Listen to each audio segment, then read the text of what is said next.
in a conference, I am chairing a panel, I get up and I get to the dais. And people say, वहीं से बैठ के बोल लेना था. They say, a professor cannot sit and speak.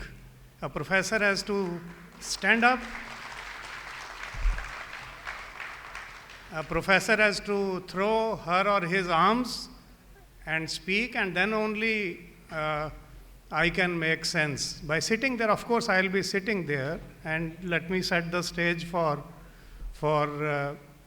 this very important subject. And if you pay attention, ये अभी मेरा भी दिल कर रहा है व्हाट्सअप देखने को. मुझे विड्रॉल सिम्टम्स आ जाते हैं, 15-20 मिनट व्हाट्सअप नहीं देखा, पसीना आना शुरू हो जाता है.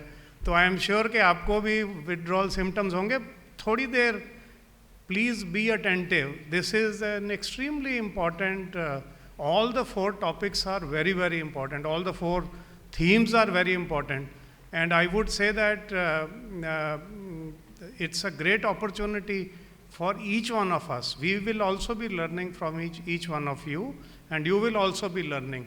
So in my classes, I say, is it beginning of an end for Industry 4.0? What next? Industry 5.0. So what is Industry 4.0?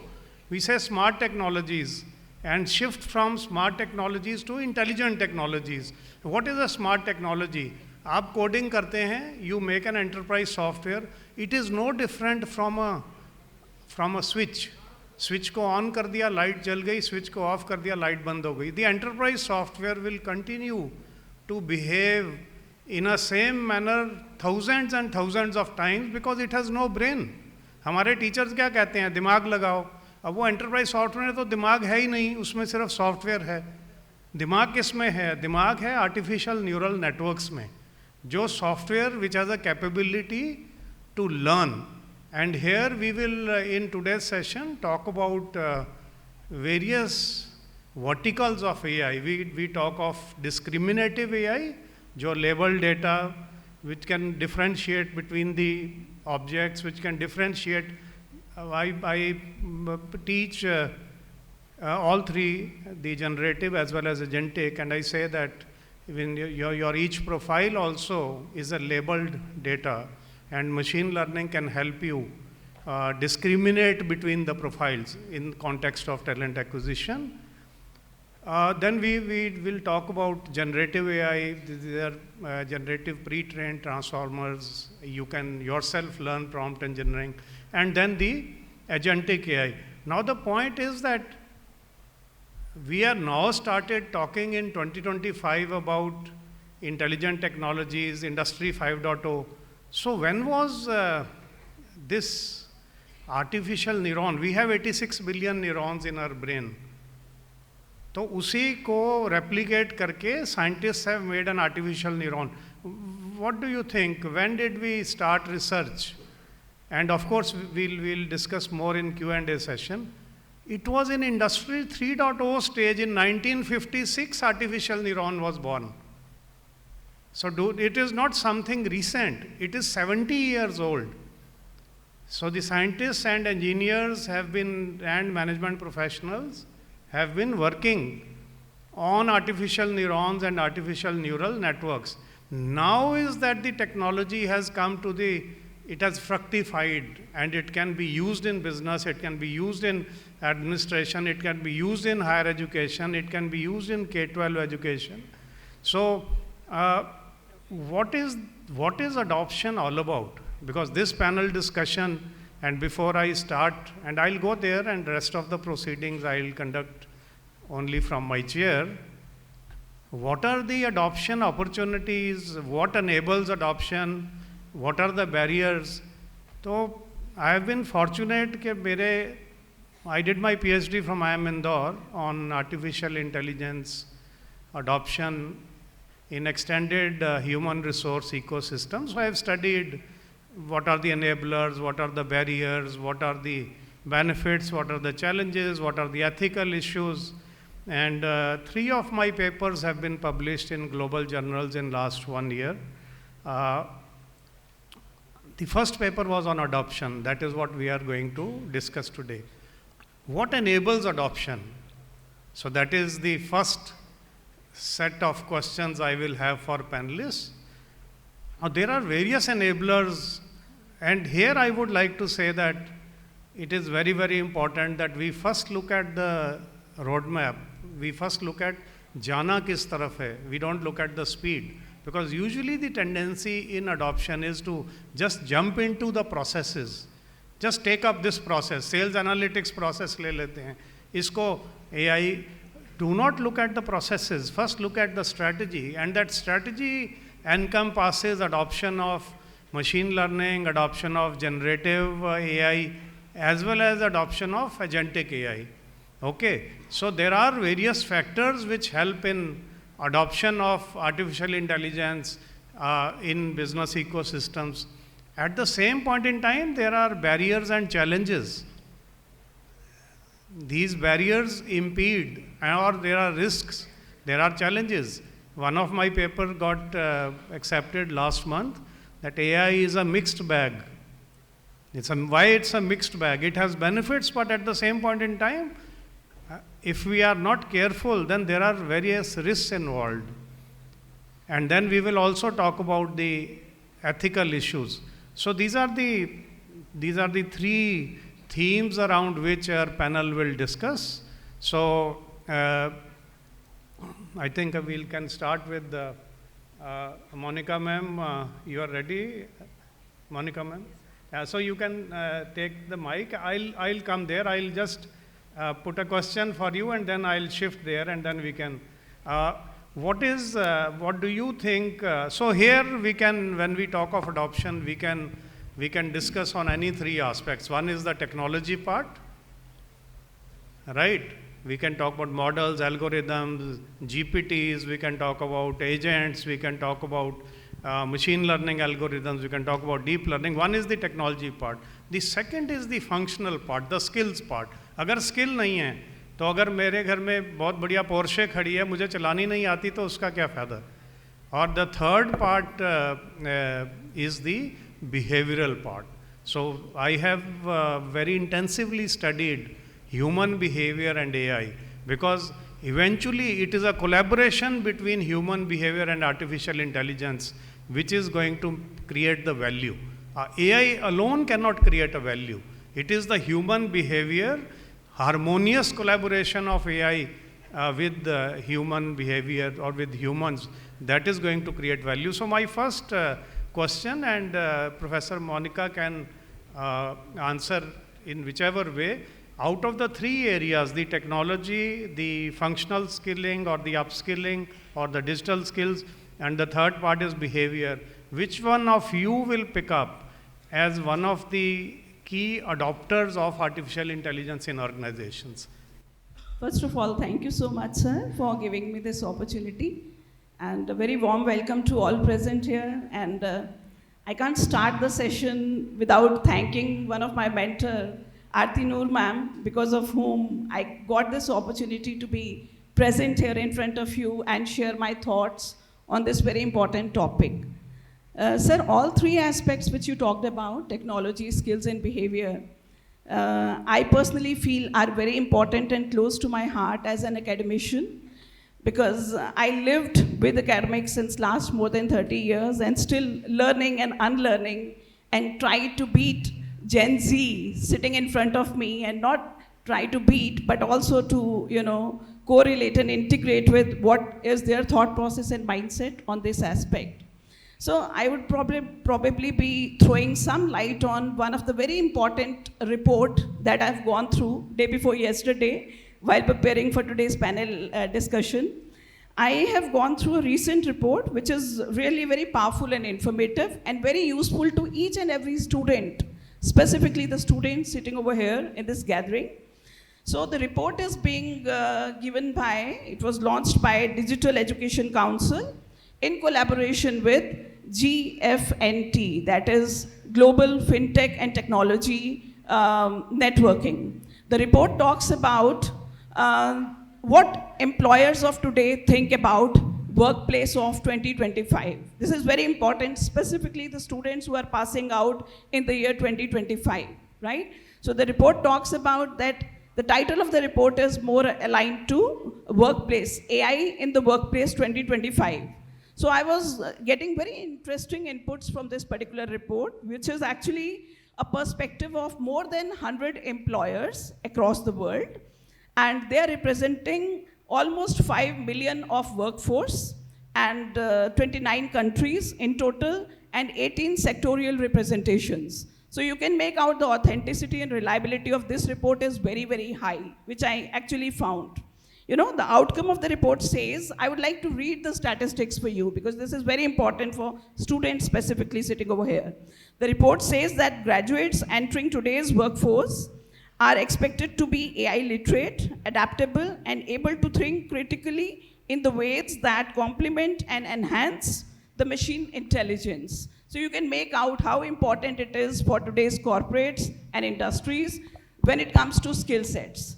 Forget about just AI transformation that we are seeing today. Since last 30 years, as an academician, whenever I go for consultancy and training to industries, I always hear this comment, you know, there's a gap between what you are teaching in the classroom and what is expected from students and professionals in the industry.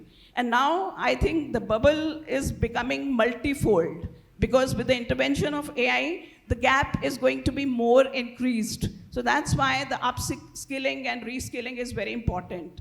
And I was very happy when, I heard some of the wonderful initiatives by industries like IBM, specifically the ArcelorMittal Nippon Steel I can quote as one of the consultants since last many years with respect to my marketing initiatives and behavioral science and life skills.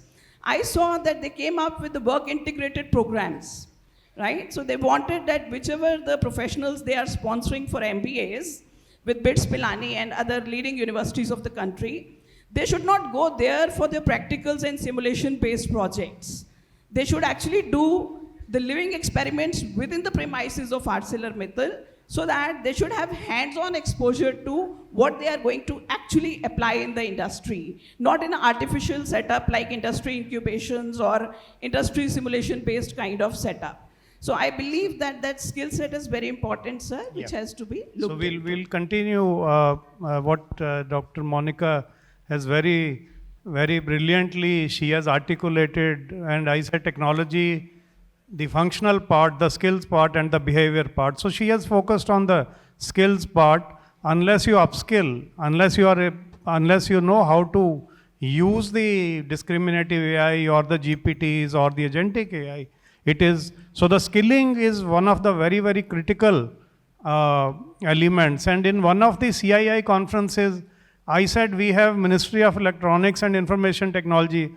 The time has come that Prime Minister Modi set up Ministry of Artificial Intelligence, separate from MEIT. And this Ministry of Artificial Intelligence should undertake what Dr. Monika said in a very, very clear way, that the skilling, and we have we are the youngest country in the world, and we have a vast human capital.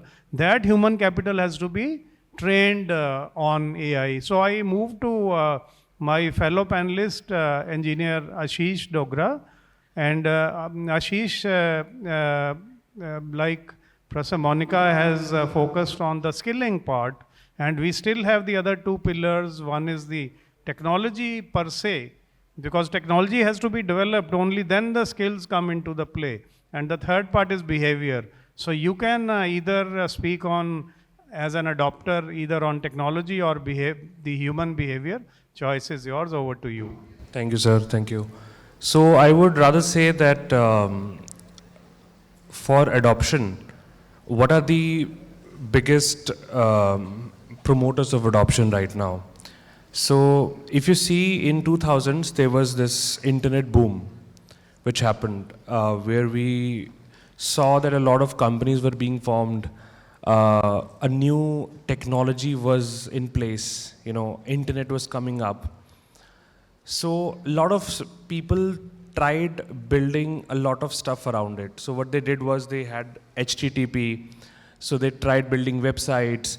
Someone was selling pets. Someone was selling, random books. Someone was selling even stones, to be honest. So the point was that people were experimenting a lot. So the fundamental crux of that idea is that when a new technology shift comes in, curiosity is what drives adoption in general. Curiosity from entrepreneurial side, curiosity from students like them, curiosity from people who want to look at it and see what it can do for them. So for example, you can see the world could be seen as pre-2022 and post-2022 December when ChatGPT was launched. So ChatGPT became a pivotal moment where people suddenly realized, oh man, this thing can talk. It can say things which are meaningful, not gibberish. It can make sense in some context, right? So that curiosity, which actually gave birth to new innovation, and obviously we are the show is on, so we can't comment on that. What will happen eventually? It will take some time to mature, of course. But I would say a lot of people are trying to build stuff which might break. A lot of people are building frameworks around it. You call it agentic AI, you call it LLM wrappers, you call it inference AI, whatever you call it. The point is that people are driven by curiosity here, right? And you know, just if one liner, if you want to take away from this thing is that you have to be curious to know about it, right? Just make sure that whatever you are doing, if you're a student, just prompt it, see what it does, look at articles, see how it works. If you're an entrepreneur, try to figure out how you can evolve it in your workflows.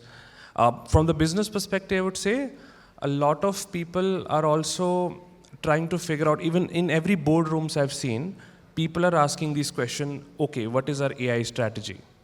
And I see now there is a need for a new CXO, which is going to be CAIO, maybe you call it or something. Someone who has understanding of AI and someone who can make things happen and have decision-making power up in the ranks in the company. Sure. Right. So that's my take here. Thanks, Ashish. He has, before we go to Vedant and complete our first round, in business analytics, we say there are 4 stages. 2 stages वो हैं जो हो चुका, diagnostic and descriptive, वो event हो चुका, उसका तो postmortem करने वाली बात है. 2 stages हैं जिसमें curiosity आती है, as my friend engineer Ashish Dogra has said, that is predictive analytics and prescriptive analytics. Predictive, हम हमारे कंपनी में 1000 लोग हैं, कितने लोग छोड़ जाएंगे 1 साल बाद? और prescriptive, जो डॉक्टर क्या देता है, प्रिस्क्रिप्शन देता है, हम क्या करें as a leadership team AI को लेके कि 15% की जगह 11% लोग छोड़ें, right? So the curiosity, the why part, that is very very important. So before I move to Vedant, I will ask each one of you to draft questions. ये panel ख़त्म नहीं होगा डिस्कशन अगर आप क्वेश्चन नहीं पूछेंगे. So after these couple of more rounds, we will end this panel discussion or presentation, and then we will hand over the floor to you. तो आप जिस भी टॉपिक पे आपको इंटरेस्ट है, आपको क्यूरियोसिटी है, please write down your questions, and we are not going to leave the stage and welcome the next panel unless you have asked us the questions. So I move to Vedant, who is associated with Stanford, and I was only overhearing. He didn't tell me. So Vedant, you can either speak on technology, or you can speak on skills, or you can speak on behavior. Choice is yours. Over to you. Thank you, sir, and thank you everyone for sharing great insights. Great to be part of this audience. Good afternoon, and hope you're having a great time. So since the other panelists have taken the 2 pillars, I'll focus on behavior and try to tell you something through examples on how behavior really defines transformation. So as you all are aware, we are in the middle of a revolution. There have been revolutions in the past. What has happened is companies like Kodak that used to run the entire country, big employers, big transformers, faded away. These were smaller revolutions where they just invented a better camera. Similarly, in new places, Netflix came by, which disrupted the big players before. That was all in the midst of a revolution, but what got people to change? How did people adopt this new era? How did they keep starting and moving forward to a new level? Is really deeply ingrained in the behavior of people. So from behavior, I'd like to give you 2 or 3 points of advice or thought or ways of taking your behavior further to rise in this revolution. First is to question. If someone tells you this is AI, computer is AI, a little utter tinkering robot is AI, question it. Is it AI? Why is it AI? And try to understand deeply what really embodies AI, how it works. Terminologies, different algorithms, nothing will get you by apart from the fundamental understanding of what it is, how it works. Only when you have something at that level of understanding of intuition is when you start inventing and creating. Some examples of people that have taken their understanding and their thoughts further are the key founding fathers of deep learning in a way. Deep learning, like Sir said, is a 1956 technology, neural networks, but it was written off. Everyone said whoever's going to work on this is crazy, and few professors in the world said, let me make it happen. And they still tried, despite everyone in the community saying that it's not possible, you can't do it. They made it happen, and in 2011-12 was when the first few models trained on deep learning were formed. Of course, they were trained by Hinton, who's one of the Nobel Prize winners, but put forward to Stanford as part of the competition, and a lot of AI then started, and the entire community started reshaping their thinking. And that is where a new way of thinking, a new revolution started. But what was this? This was behavior. The very fundamental revolution was caused by human behavior of questioning, can I do it better? Can I do it the best? And can I create something of large importance for the world and shape the world in a way that takes everyone ahead? So that is the very thinking that you all need to inculcate in your minds. Don't agree that this is the best approach. Don't follow what people say. Create your own approach where you rise, where you stand different and stand different from others. And big entrepreneurs, Bill Gates, everyone has said, the biggest winners are the contrarian approaches. When Steve Jobs started his mission of making an operating system, everyone said, we don't need it. We have DOS operating system and we have programmers to sit and work. So there was one computer, there was one engineer per computer. And we had very limited penetration. Very few people would be able to do what they can do today. So partly because he took a stance that I want every child, every grandparent to be able to use the computer, he brought about the operating system which changed the world. And today, a lot of you are here because the computer is accessible, because you could use it. Imagine as a 5-6-year-old working on DOS, on coding, most people would give up. And that is the entire change that was brought by few people thinking differently and wanting to bring about a change.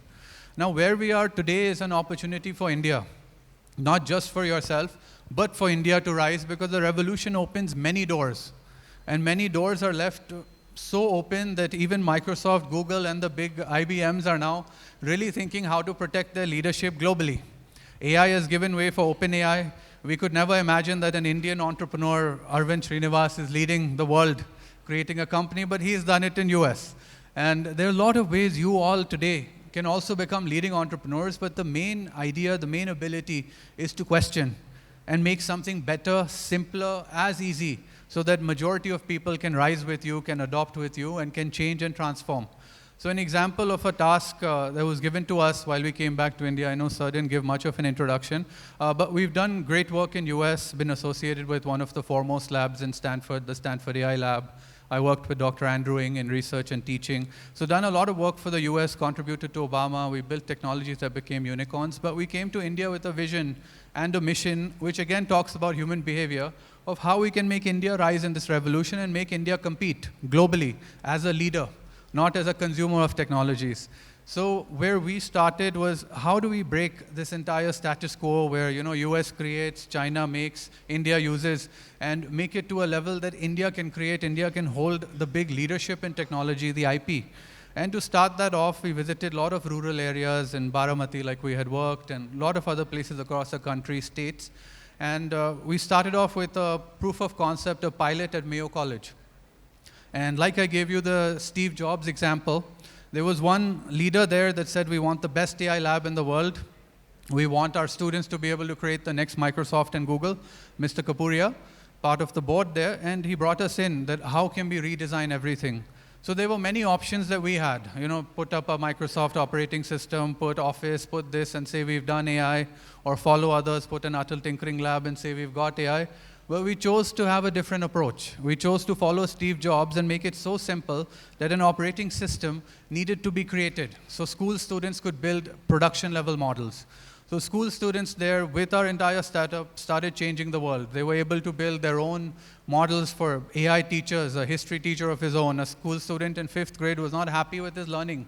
He said, let me change it. Let me create a new way of learning and let my fellow students adopt. One went on and created a pothole detection system. On his way to the school, he'd always find potholes on the road, and he said, the government doesn't know, they don't realize, let me fix it.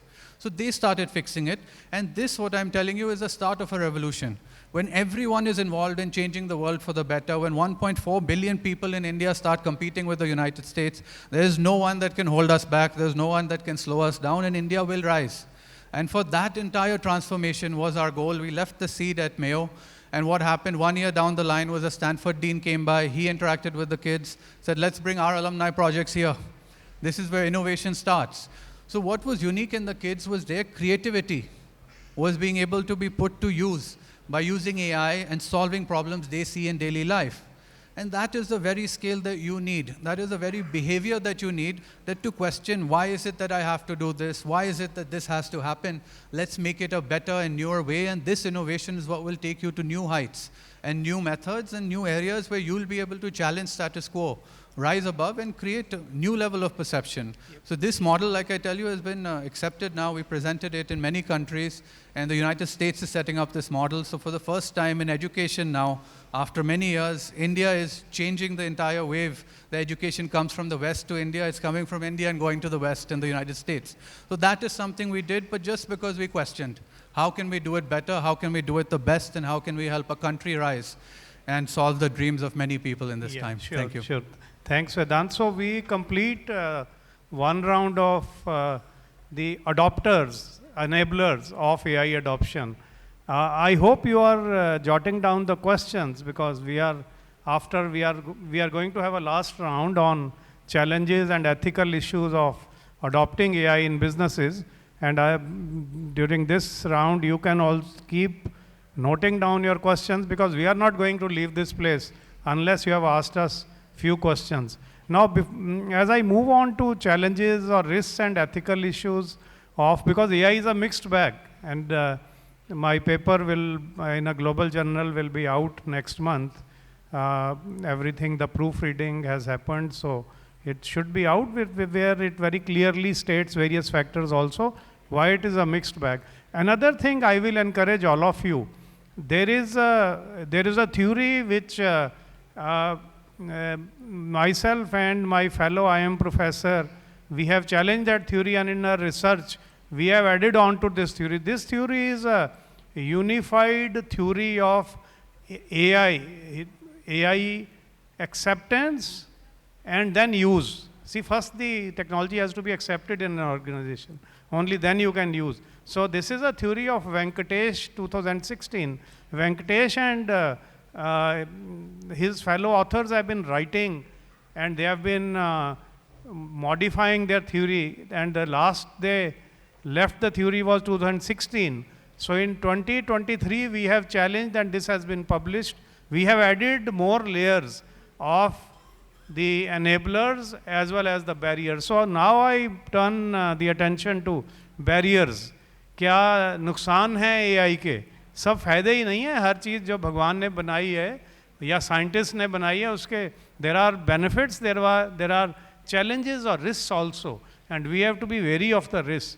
One of the risks, and then I'll move to my fellow panelists, and maybe this time we can reverse the order.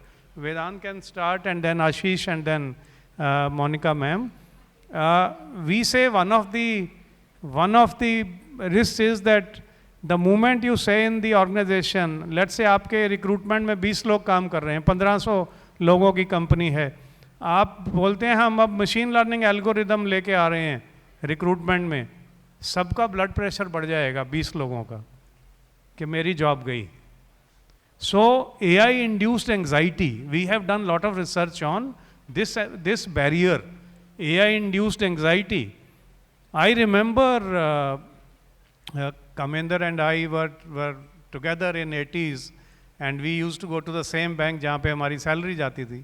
वो कोई digital तो था नहीं, अभी तो bank आपकी pocket में है.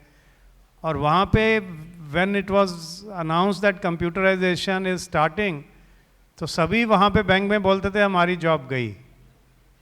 बट क्या किसी की जॉब गई? Banks have increased and we have one of the largest banking ecosystem. SBI is one of the top banks in terms of SDFC Bank, ICICI Bank. So AI-induced anxiety is one of the barriers. So I'll stop here. My other three fellow panelists will talk about what are the one barrier, and may I request them to just keep it short to 2-3 minutes so that we are able to finish this panel discussion and then take few questions. So over to you, Vedant. Sure. So talk about more of the disadvantages, problems. Challenges, risks, and barriers. Any risk which you see of AI adoption in a business? So usually what happens is media glorifies and creates different sort of risks that come by. People think AI will take away the jobs. People think AI will unleash the next nuclear war. I mean, there are many fallacies that come because they're not truly aware of what the technology is. But at the end, if you look back, even nuclear technology, the technology was good. It's one of the most important forms of energy that can be, good for the climate and other things. But humans used it in the wrong purpose. Even the person who made dynamites to blow up the mountains, it was made with a good purpose. But the human made it and used it for the wrong purpose. So in the end, technology is neither good nor bad. Technology is an enabler of doing better things for the world, how much better you can do. And of course, one of the biggest crises of whether the jobs will go or not go, I think it's very important to realize that AI, like a lot of our speakers earlier said, that AI and humans will work together. It will be those humans that work seamlessly very well with AI that will rise. So on that note, disadvantages will be there, but we have to really help the people on the right side question and rise and create a lot of things that are beneficial for society rather than move to the dark side and use it for the negative. Thank you. Yeah, so I have got the slip also कि थोड़ा ही discuss करो, सारा हमने कोई thesis नहीं लिखना यहाँ पे, ठीक है? So over to Ashish. Yeah, to put it succinctly, I'll just add to Vedant's point that definitely there are a lot of misinformation in media on what AI can do, what it can't do. So just to be the biggest risk is that people get lured into different directions, which are not appropriate. One of the risks that I have seen, which some might say, might not say, is that creation of unauthentic content in the media. Right now, you can recently you've seen Sora 2, which is fantastic in terms of creating realistic videos. So now, how far can you go, right? How can you now? The counter argument is how can you detect those AI videos, right, which are fake or not fake? So we have to rethink about how we engage with the world. Definitely, the job part is also there. Like people definitely will lose some jobs, but in the hindsight, I would say. For the past eras of technologies, people definitely got much more value. In economic structures, definitely, it's imperative to think about value creation and see how overall society can be benefited. So if a human has 24 hours to consume, if all 7-8 billion people are consuming all day long, how much value can be processed to get this consumption going?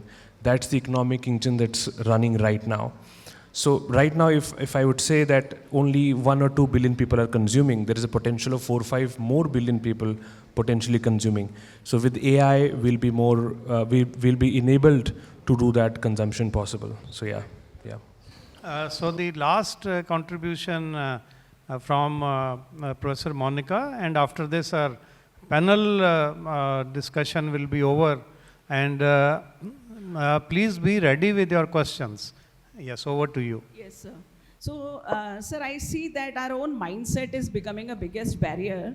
because the kind of turmoil, mental, emotional, that we are bringing to ourselves because of many insecurities of getting replaced by AI, I think we need to overcome this, first of all, because I can quote a wonderful example over here. Many of the students who are actually avid readers, they might have gone through that Qatar Airlines. They came up with a AI crew member, Sama, and after that, after implementing and incorporating that AI crew member, they did a very interesting research with the passengers that how did you like Sama, you know? So initially the results were very tempting, right? They were very happy to see AI serving them with food and beverages and other services on board. But later on, with the repeated passengers, when they did the same kind of research, they came to know that they were more happy with the human crew members rather than AI. So I think the kind of mindset that we are creating as an insecurity within us, that actually need to overcome by the time, and I'll quickly take you to back to the first report, which I quoted initially in my statement of Digital Education Council, and I request each student to read it because the latest report, 2025, talks about the AI workplace. So there also, you know, all these employers who are the part of that study, more than 100 employers, they were asked that, what is your expectation of AI proficiency in today's graduates? How do you see that? Are you actually demanding that or not? So there were very shocking results to see that more than 51, which was expected, 51% of them said that we are looking for AI proficiency. Then again, I think almost 22% of them said that we need AI proficiency in some specific roles, right? Not fully, but in specific roles. And almost 12% of them said that we don't need any AI proficiency. So my message is for those students who are not taking AI seriously and grooming and upskilling them, because then you will be left only for that 12% of industries wherein they are not much demanding or not at all using it. And probably they might be unorganized sectors, because I've been to Surat wherein textile and diamond industries are, you know, still working on that traditional mode of their processing, logistics, operations and everything. So I think it's a reflection for each one of us that where we stand in terms of digital proficiency. So I see the mindset has to be fully changed. That's it from my end. Correct, correct. So thanks, and my thanks to all the three fellow panelists. Before we leave the stage, I told you, are you ready with the questions? And there are mics, right? So please start with the question, because we are not going to leave this place unless you ask a question. Yeah, so from the first, second, please raise your hand. If you will not ask questions, then this means we are headed for a very poor adoption of AI in our country. But that is not the case. The whole country is very, very enthusiastic about AI adoption. Yes, please. I mean, you talked about risks, and you particularly talked about, critical thinking, right? There are some recent reports which have come out from MIT about cognitive atrophy, which is caused by, LLMs or excessive usage of AI. In the initial phases, as we adopt AI, it's always human in the loop, right? So AI plus human systems. All of us, at least our generation, has already gone through some sort of cognitive atrophy with phones coming in, right? We don't remember phone numbers anymore, we don't remember facts anymore. But this was just memory. AI is actually now affecting decision making. It's going to bring in atrophy of reasoning. How do we handle that within businesses, as people are adopting it more, depending on it more? What is the risk for that, and how do we handle that better? Sure, very good question. And what I think is, of course, the MIT study was done, but I'd like to bring to attention is there are two ways of using ChatGPT or any different LLMs and technologies. One is where you make it the boss, so whatever you ask, it kind of gives you the answer and you pass it forward, which is where a lot of the community has risen and made ChatGPT that, where ChatGPT is always right, it's doing that. And the second is where you understand the architecture, how it works, and then ask it what you want, what you would otherwise search on Google and get. So I think that approach in how to use these technologies is very crucial to bring in at a school, college, university level to ensure that your mindset is rising. And in that same study you mentioned in MIT, there was also analysis of people who are using it more effectively. So it really is coming in the level of thinking you're kind of still retaining and the level of work you're giving to ChatGPT. So if you kind of bring the best where you think you plan and then kind of decide what ChatGPT should do in terms of the research work, find things, give it to you, it brings you speed, quality and efficiency in research, which is something many companies, many employees, many countries can't beat, because that efficiency is something that will be a big differentiator in every corporate. If I can do something 10 times faster than anyone else, I am one of the most valuable resources in the world, and that speed comes with AI. So I think there are two sides of looking at it. Effective use, the correct use is probably going to be the best way. So would you like to add something? If I add here to what Vedant has said, see, in an organization, the overall AI life cycle, there are various opportunities for everyone. Somebody is doing the architecture. अब हम घर बनाते हैं, हर बंदा तो architect नहीं होता ना, एक ही आर्किटेक्ट होता है या उसकी टीम होगी आर्किटेक्ट्स की. So one is the architecture. Then we have these new job roles coming, and World Economic Forum is saying that by 2030 or 80% job roles are going to change, and that's where Vision AI is doing a great job by sort of seeing the future skills and making the human capital future ready. So the second part would be testing and training the algorithms. We will have job roles like machine learning trainer. पहले होता था human trainer. अभी हमारा job role है machine learning trainer. Then we have machine employee or the agents working. वो agents के साथ collaborate करना. That's another role. Then there may be somebody, maybe ethical expert. She or he is writing the ethical guidelines. So what I am saying is that across the spectrum of an organization, हर किसी के लिए AI को लेके कुछ ना कुछ role है. Everybody can't be architect, everybody can't be कोई gradient optimization algorithm use कर रहा है, तो हर तो बंदा तो नहीं use कर रहा ना. कोई एक use कर रहा है because they want the loss from the model to reduce. So similarly, somebody is using generative AI to make job descriptions. Somebody is using agentic AI to do onboarding of employees. So everybody will have a role. So that was a great question. We want one more question. One will not be. Yes, please. तो यही question यहीं पे ही मतलब produce होते हैं, कहीं और नहीं होते. Actually, I am asking. What about all of you? After this, we want. Great. So we will come to you. After this, we will come to you, and then we will leave the dais. Yes, please. When we read news about the AI, it's almost always that AI will replace this job, AI will replace that job. We rarely read, or I might not be reading the news where there is a collaboration of human and AI which will explore those fields which are not possible for the human alone. So, for example, I was reading a book, Guns of August. It said that first world war के बाद depression इसलिए हुआ कि लोगों को लगा हमने सब कुछ खोज लिया और एक दूसरे को मारना शुरू कर दिया. सेकेंड वर्ल्ड वॉर के पास ग्रोथ इसलिए आई क्योंकि सेकेंड वर्ल्ड वॉर में जो भी न्यू टेक्नोलॉजी डिस्कवर हुई, इवन 1956 में जो भी आपने कहा न्यूरॉन, वो सारा माइक ऊपर कर लीजिए, वो सेकेंड वर्ल्ड वॉर में डिस्कवर हुए और बाद में वो टेक्नोलॉजी अभी तक ड्राइव कर रही थी. अभी तक एआई ऐसा लगता है कि वो वर्ल्ड को काफ़ी सेंट्रलाइज कर देगा और फ्यू ह्यूमन के हाथ में पावर दे देगा. We are still able to find the ways by which we can decentralize the technology and create new job.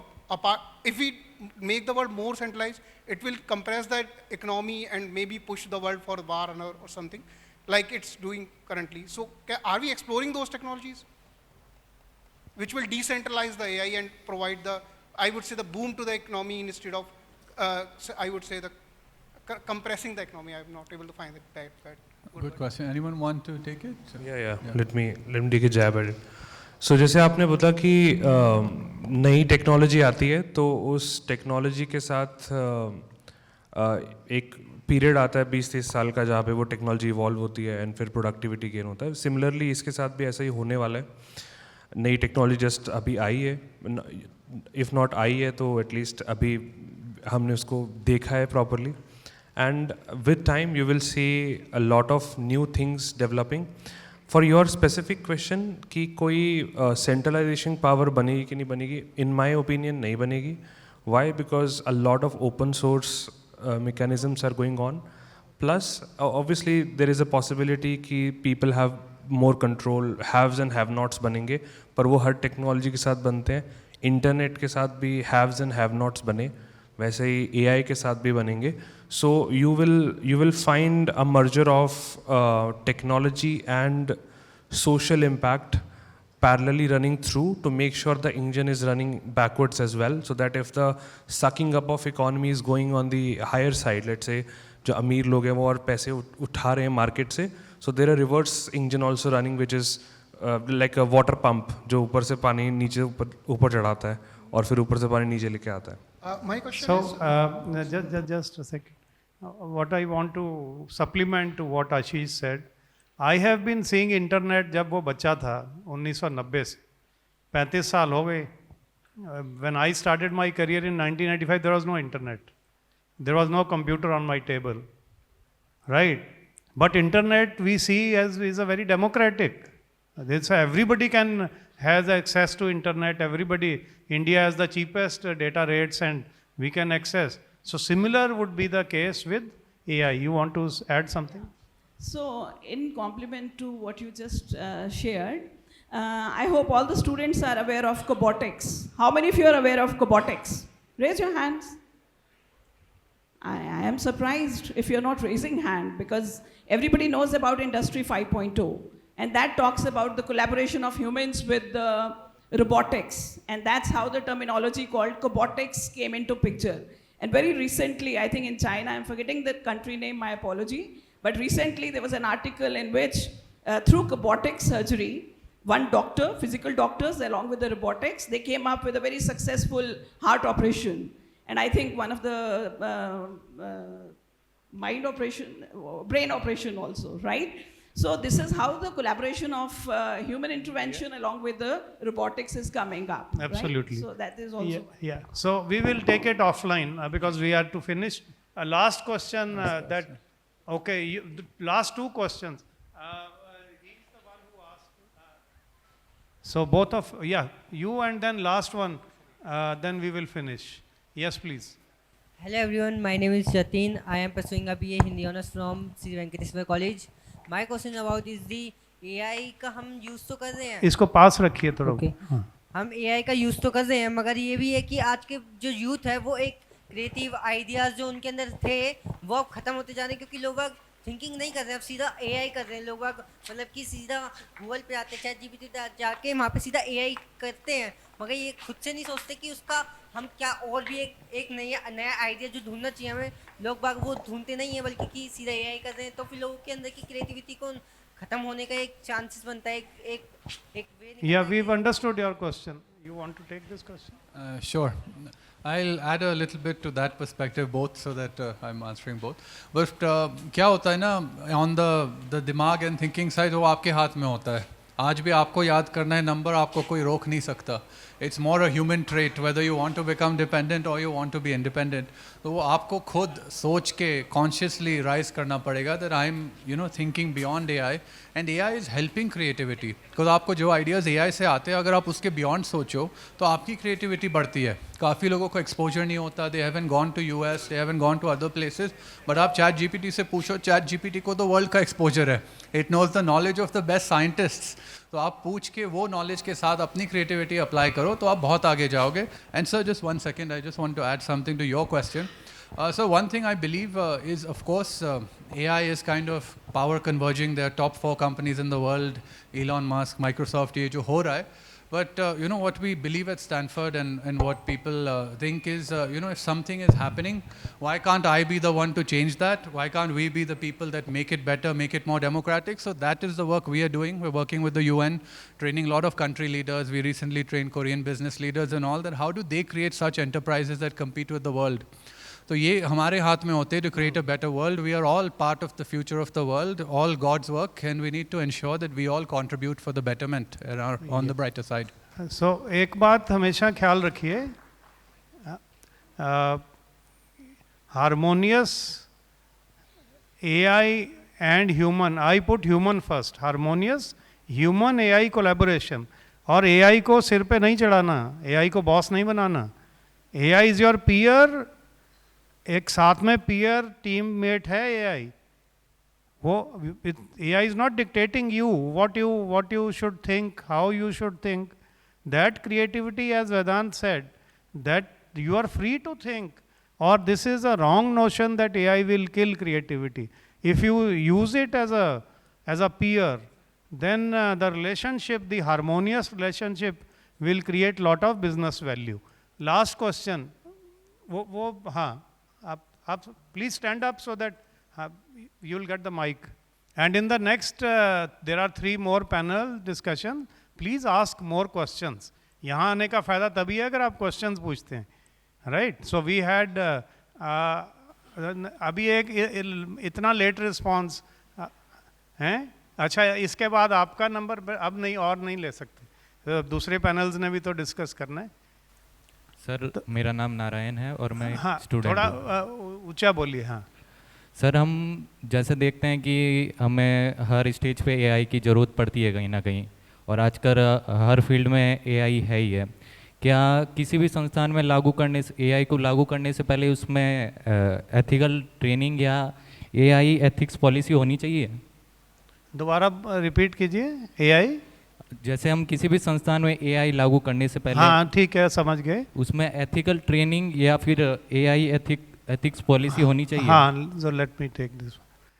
So I will encourage, बहुत सारे रिसर्च पेपर हैं, मेरा भी रिसर्च पेपर है, उसमें एथिकल इश्यूज को काफ़ी डिटेल में लिखा है और कुछ थ्योरीज को चैलेंज भी किया है जो एग्जिस्ट करती हैं.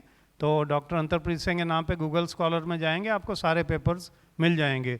तो ethics is very, very important. If we there was a very infamous case of Amazon in 2018 where the machine learning algorithm का training करते रहे and the algorithm started shortlisting people of a particular skin color. And that became a huge worldwide scandal. We called it as algorithmic bias. कहीं algorithmic bias तो नहीं है, क्योंकि algorithm में intelligence है. वो उसने गलत intelligence तो नहीं develop कर ली, शैतान तो नहीं बन गया. अगर शैतान बन गया, we have to kill that algorithm, right? So these ethical issues have to be kept at a center stage in every organization. Like Ashish just said, we should have a chief artificial intelligence officer. We should also have a chief ethical officer. Employee की privacy है, candidates आपके पास आ रहे हैं, उनकी privacy है, algorithm का distribution, आपने बहुत सारे एल्गोरिदम एक ही डिपार्टमेंट में इकट्ठे किए हुए हैं, बायस का इश्यू है, दिल पब्लिक स्क्रूटनाइज कर सकती है आपके एल्गोरिदम्स को. Even that should be your publicly traded companies, you have all their financials available to you. Similarly, public can scrutinize your AI, what kind of AI you are using. So all these issues are very important, and I am very glad that you raised this question. These 2 girls, yeah, please. These are the last questions, and we are going to finish after this. No more questions. Other questions, next panel. Greetings from my side. This is Ritambi from Satyavati College. I want to raise that you guys talked about revolution that the AI is creating. So with revolution, there comes demerit also, that thousands of people are getting unemployed. And the revolution will goes for like 50 years, 100 years, we don't know. So how you guys, like how we are going to deal with this thing? Because unemployment is a very serious issue nowadays. Yeah, so definitely a lot of uncertainty is there. Everybody is trying to imagine whether their jobs are going to be moved out, and if their entire workflow that they're doing right now, whatever they're doing right now, is going to be automated in the company. It's a practical thing, obviously. For a company side, they are trying to obviously figure out how to decrease the operating costs, and for the human side, it's a psychological issue as well. I don't think we have a straightforward answer for this right now. The honest approach would be to keep talking with people who are in the technology sector. For students specifically who are looking out for jobs, they should enable themselves with new technologies.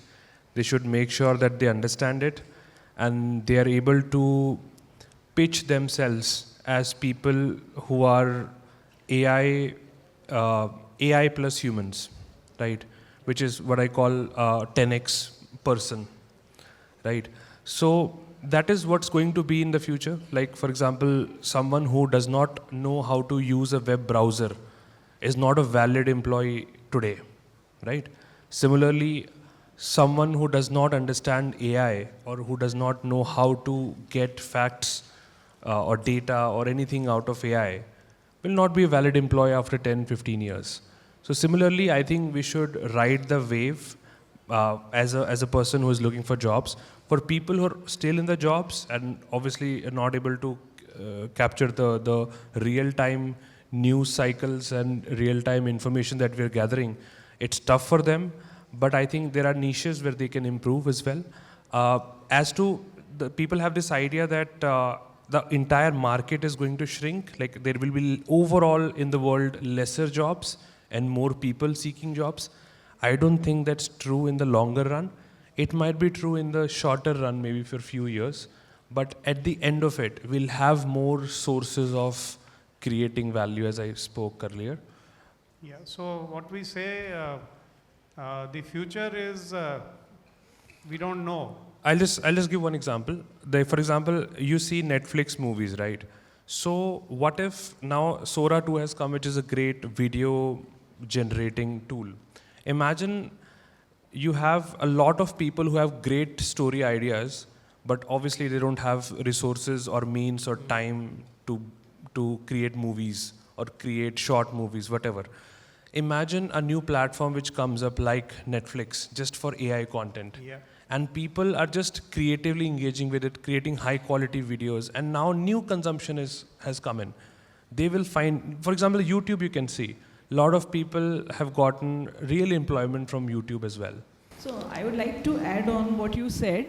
I know your concern is quite genuine with respect to your employability. And again, you know, when you go by the statistics, what is happening, the entry-level jobs are being killed by AI. So don't worry about the rest of the jobs which are actually at different level altogether.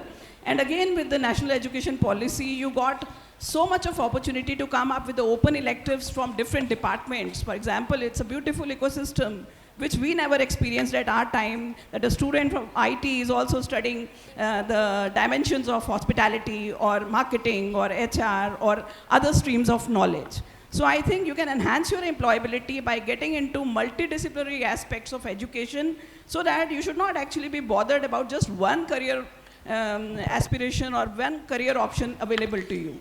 So make your basket bigger, you know, that is the only answer to this. As an academician and a teacher, I can only suggest you this, that go for multi-basket kind of electives and do not restrict yourself to one domain of understanding. Absolutely. So why not as a tech student, most of you aspire only for Google, IBM, TCS. Why not industries like, you can say healthcare, right? Why not in hospitality sectors, wherein you have equal opportunity to get placed with the similar highest packages. So the only problem is, again, we are just rushing for tech industries. So there are other sectors also, like service sector, that takes more than 76 to 80% of complete dynamics of industry. So why not you can enhance your, you know, expertise and specializations and skill sets, keeping in mind a broader 360 holistic view of your career progression. Yep. If you restrict to just one profession and one domain, yes. I'll say yes as a faculty that in next 50 years, you cannot actually look for a job which will sustain you for many years. But yes, if you are into 5 or 6 different domains, you know, and roles, then it opens up a lot of job opportunities and markets available to you. Thank you. Yeah, so before we finish, okay, we'll take your question. The historians say that history of innovation overall is very short. We started, humankind started innovating only 250 years earlier. Usse pehle they were just fighting battles And in 250 years, we had industry revolution 1, 2, 3, 4, and the time duration has been shrinking. And now we are saying end of industry 4.0, beginning of industry 5.0, and now the scientists are saying by 2040, 2042, the generative AI age will also be over. We will start with industry 6.0. So future is very unpredictable, but very exciting. And as my fellow panelists, Professor Monika said, if you are going in sync with the wave, then you will make best use of all the opportunities. But agar aap sync mein nahi hai, and you have same skills, because skills are going to get outdated. और job market किसके पीछे भागती है जिसके पास नए skills हैं. So if you have new skills, you are future ready, then there is absolutely no issue. Last question, and then this panel will finish its business. Good afternoon to each one of you. I am Dishita Raj, a student of University of Delhi. My question is that as students, what skills should we really focusing on to stay relevant in an AI-driven business world? So in general, I think you should go for ChatGPT by default, right? Use the latest models and try to educate yourself on context engineering, which is, in other words, prompt engineering. And what does this mean is that, you know, it's a way to, it's an input way to understand how the model works and how to get output out of it, right? So just honestly, one liner would be learn context engineering, right? If you're a student, you don't understand anything, just go out, search for context engineering. It will have a lot of guides, a lot of videos, etc. It'll be a great thing for you to start with. You want to say something? Sure. I'll just add something. So what I think is become capable, become skilled in where the world is heading, have a vision that you have for the world. There are always opportunities. In one of the recent places where I spoke, Narayan Murthy was also a speaker. He said, we don't have jobs for the students. But just because he doesn't have jobs doesn't mean there will not be jobs. There will be jobs, and you have to either create them or be having the skill that will take them ahead. And universities, of course, with NEP are working on bringing those skills to you. At a big level, you just have to be a taker where you're able to understand a lot of things, navigate yourself by identifying your own unique expertise. What are you better than others at, and what are you better with AI doing in the world? And that will really make you employable. There's no company that will not hire you if you add value to them. And I think the concept of value is ever more important today. Yeah. That if you're taking them further on revenue, taking them further on operations, wherever you are, you just have to justify your value. Thank you. Correct. Thank you. So last two lines from Professor Monika. Yeah, so my last message for this particular session would be like, we are talking about WWW, and that stands for, I want students to louder say, what is your WWW? Fine. So I was just yesterday thinking and reflecting on that WWW belongs to technology world. So can I come up with human intelligence WWW, right? And that will sustain you. Let me tell you, out of my very little experience, I'm saying that if you don't have the human intelligence WWW, and the first W stands for warmth. Technology and AI will not give you warmth at all. That comes from within, right? And you can only give and offer it to others, right? Warmth, wisdom, we all know. There are many scientists, many AI experts have already debated on wisdom, which actually comes through human mind only. So warmth, wisdom, and wealth. So mind it, all these three W's will actually dominate your WWW world of AI. So my only message is, groom yourself in these three W's, warmth, wisdom, and wealth. AI is a mixed bag, use your human intelligence. And second, AI is not your boss. Use AI as your peer. So harmonious you and AI collaboration, that is going to create value. And future is very exciting, but very, very unpredictable. You have to be in sync with the future. Thank you very much. We appreciate